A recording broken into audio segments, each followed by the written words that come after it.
Hai, apa kabar semuanya? Ketemu lagi dengan channelnya Umi Nurul Atikoh dengan video pembelajaran Al-Quran Hadis kelas 11.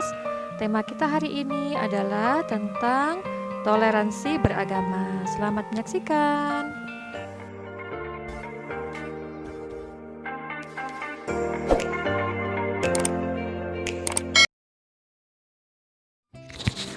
Assalamualaikum warahmatullahi wabarakatuh. Anak-anakku sekalian, sebelum kita mulai belajar, marilah kita awali dulu pelajaran kita hari ini dengan bersama-sama melafazkan basmalah. Bismillahirrahmanirrahim. Berbicara tentang toleransi beragama, maka Allah berfirman dalam surat Al-Kafirun ayat 1-6 yang berbunyi sebagai berikut. A'udzu billahi minasyaitonir rajim. Bismillahirrahmanirrahim. Qul ya ayyuhal kafirun la a'budu ma ta'budun wa la antum 'abiduna ma a'bud wa la ana 'abidum ma abattum wala antum abiduna ma a'bud lakum dinukum waliyadin.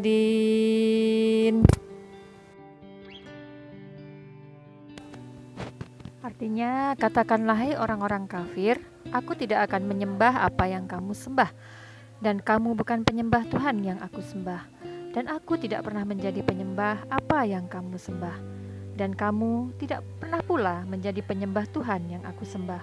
Untukmu agamamu dan untukkulah agamaku. Asbabun nuzul surat Al-Kafirun adalah bahwa kaum kafir Quraisy berusaha keras membujuk dan mempengaruhi Rasulullah SAW agar mengikuti ajaran mereka.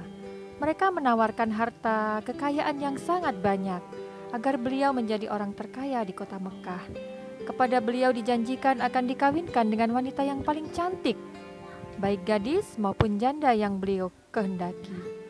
Dalam upaya membujuk Rasulullah SAW, mereka mengatakan, "Inilah wahai Muhammad yang kami sediakan untukmu, agar kamu tidak memaki dan menghina Tuhan kami dalam satu Tuhan." Jawab Rasulullah SAW, "Saat ini aku belum bisa menjawab. Aku akan menunggu wahyu dari Allah Tuhanku lebih dahulu." Sejalan dengan peristiwa ini, maka Allah Subhanahu wa taala menurunkan wahyu kepada Rasulullah SAW berupa surat Al-Kafirun, yaitu sebagai jawaban penolakan terhadap tawaran mereka. Tawaran yang menurut ukuran orang umum sangat menggiurkan. Namun Rasulullah SAW tidak terperangkap bujuk rayu mereka dan tetap mempertahankan dakwah Islamiyah.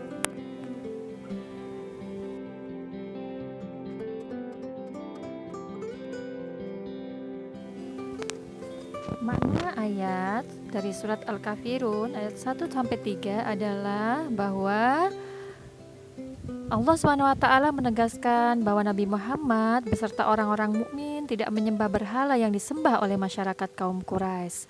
Dan Nabi Muhammad SAW bersama orang-orang mukmin hanya menyembah Allah SWT yang Maha Esa dan Maha Kuasa.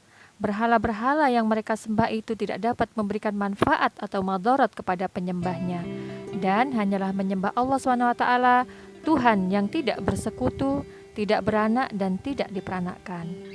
Dan sebaiknya orang-orang kafir Quraisy menyembah berhala dan dewa-dewa yang mereka anggap penolong. Penyembah dewa yang mereka sangka berdiam pada pohon-pohon besar, pada berhala yang mereka buat, atau tempat-tempat lain. Orang-orang Quraisy itu bukanlah penyembah Allah SWT, Tuhan yang Maha Esa dan Maha Kuasa bagi seluruh alam.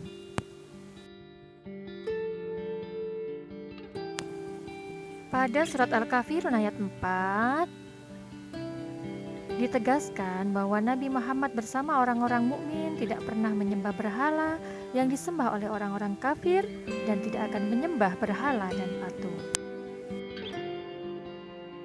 Pada ayat 5, Allah berfirman bahwasanya menegaskan tentang orang-orang kafir Quraisy yang menawarkan kerjasama dengan Nabi Muhammad SAW dalam menyembah Tuhan orang-orang kafir Quraisy.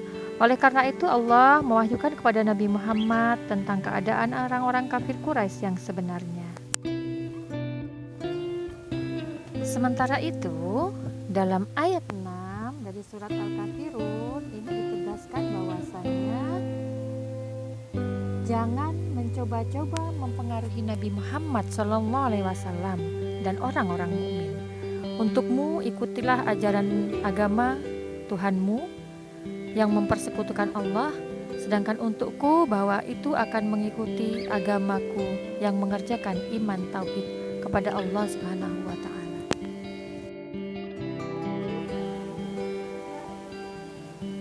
Terakhir, perilaku yang tercermin dalam surat Al-Kafirun ayat 1-6 adalah yang pertama, memiliki keyakinan yang kuat akan kebenaran agama Islam yang dianutnya, tidak mencampur adukan perkara akidah dan ibadah, bertauhid kepada Allah dan menjauhi perbuatan syirik, beribadah dengan ikhlas dan benar sesuai dengan tuntunan Rasulullah, menghormati pemeluk agama lain dan tidak memaksakan agama kepada orang lain, memberi kebebasan orang lain untuk memeluk suatu agama, tidak mengganggu orang lain yang berbeda keyakinan ketika mereka beribadah, dan terakhir, saling menghormati antara pemeluk agama yang satu dengan pemeluk agama yang lain. Baiklah anak-anakku sekalian, marilah kita akhiri pelajaran kita hari ini dengan melafazkan hamdalah. Alhamdulillahirabbil alamin. Akhirnya Umi tutup pertemuan hari ini dengan mengucapkan wassalamualaikum warahmatullahi wabarakatuh.